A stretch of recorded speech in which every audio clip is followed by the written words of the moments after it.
Managers, let's talk career conversations. And what I mean are conversations that you have with your team about where they want to go in their career.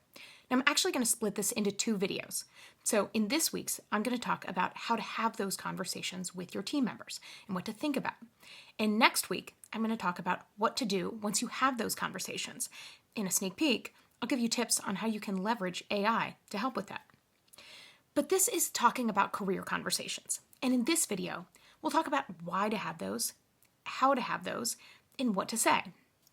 So why to have career conversations?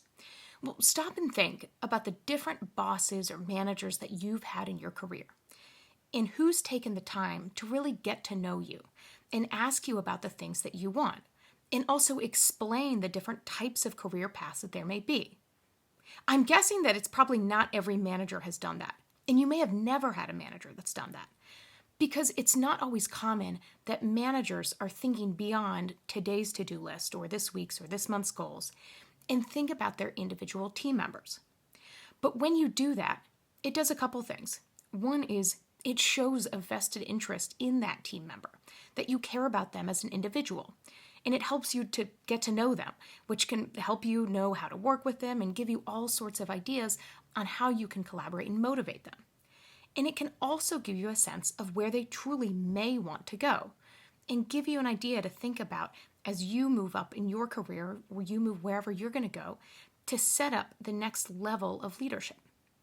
So having those conversations can be incredibly important for you to develop that professional relationship with that team member. Now, like any conversation you have with a team member, when you start talking about things of like, what do you like about your job? What do you not like? It's really important to establish trust. Because if someone hasn't had that conversation with you or anyone, then they may hear that and immediately they're going to fill that gap in information, not knowing exactly why you're having that, with assuming the worst. What, are they trying to get rid of me? Am I like re-interviewing for my job? So it's important to really be clear about what you're doing with team members.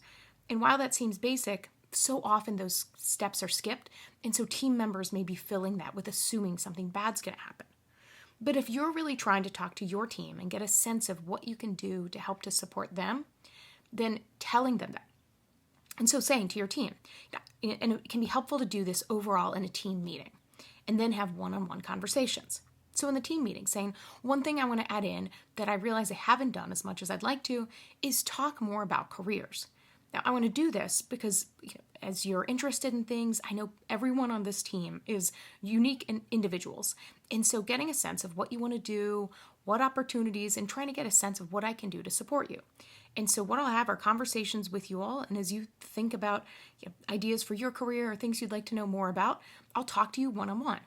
And if I'm hearing from a lot of team members, like there are things that I do in my job that would be helpful or someone else does in their job, helpful to know, I'll integrate those as well. And we'll talk about some of this next week. But just by telling team members, like, I want to have this to support you. And again, while that can seem basic, or as a manager, you may think, is that really necessary? Like, absolutely. Having that clear communication before you start having these conversations. Because also a lot of it is establishing trust. Because even when you tell someone what you're going to do, it can be hard, especially if you're in the US watching this. There is often a power dynamic in the workplace because employees don't have as much protection or certainty sometimes that they do around the world. And so in the US in particular, one of the things I see most common in social media comments is a complete lack of trust. And so one step is telling people this is why we're having the conversation. But then the second is really listening to them and following through with them on that. Because as an employee, if you haven't had these conversations, then you may think, okay, I'm going to tell this, then what's going to happen? And so again, just reiterating and get a sense that over-communication rarely happens. Much more often, it's a lack of communication, even if it's not intentional. So talking to the team. And then as you talk individually, what can be helpful is to, again, kind of set the stage and say, what I'd love to talk about is kind of your career so far. Because also with your team members, you may not have had the conversation to get a sense of what their career has been like so far. And so sometimes it's taking that pause. And again, if you think, it's like when you're at a party and you're like, oh my God, what's this person's name? But think about that on the flip side. If you're talking to someone and someone doesn't know your name, how much would you rather that person ask you and say, you know what, oh my God, I completely blanked. Can you remind me of your name? Or finding out somehow.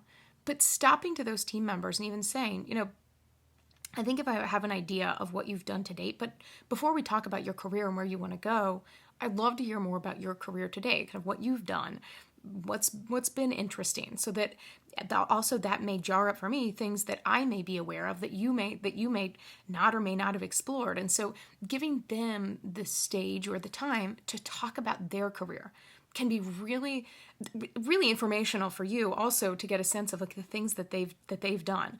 And so having that to start the conversation, start with the history. And so then also telling team members, saying, what are things that you enjoy doing? What are things you'd like to do more of? And also thinking, where might you want to go next? And then one piece that I've heard that I really like is, what about the job beyond the job? So as you think about your next job, what about beyond that? And how can we back into that I can best support you for where you might want to go? So if you're in a restaurant, then someone may be in a kind of cashier, hostess situation. They may want to go on to be a regional manager and go around. They may want to be a trainer. Like, okay, so thinking beyond that. In a corporate environment, someone may say, okay, my job beyond the job, I want these things. This is also a really important point to communicate with your team members. Because if a team member is going to tell you, I want your job, meaning you, the person I'm talking to, then they may be hesitant to tell you, I want your job, because they're going to be afraid that you're like, oh, who's this competition?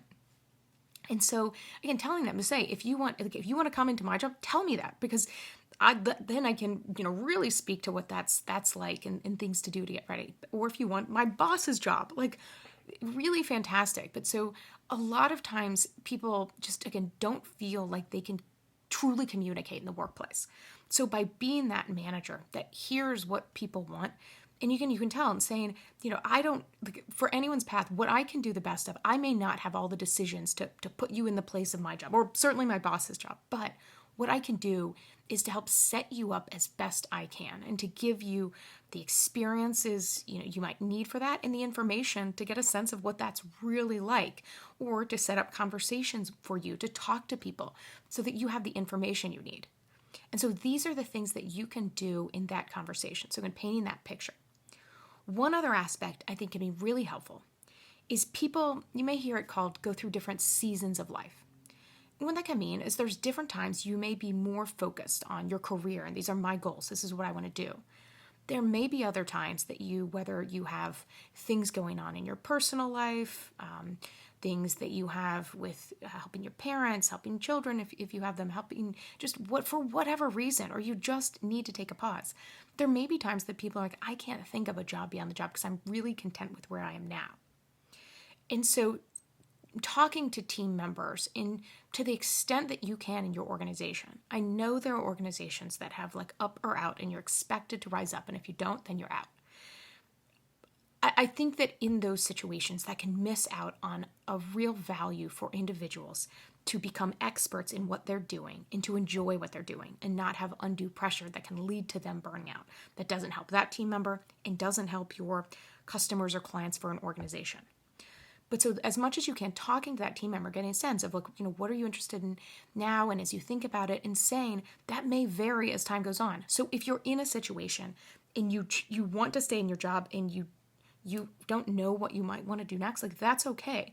Because also I can, frame the conversations to give you ideas or to think about different areas you can focus on here or how you can train others.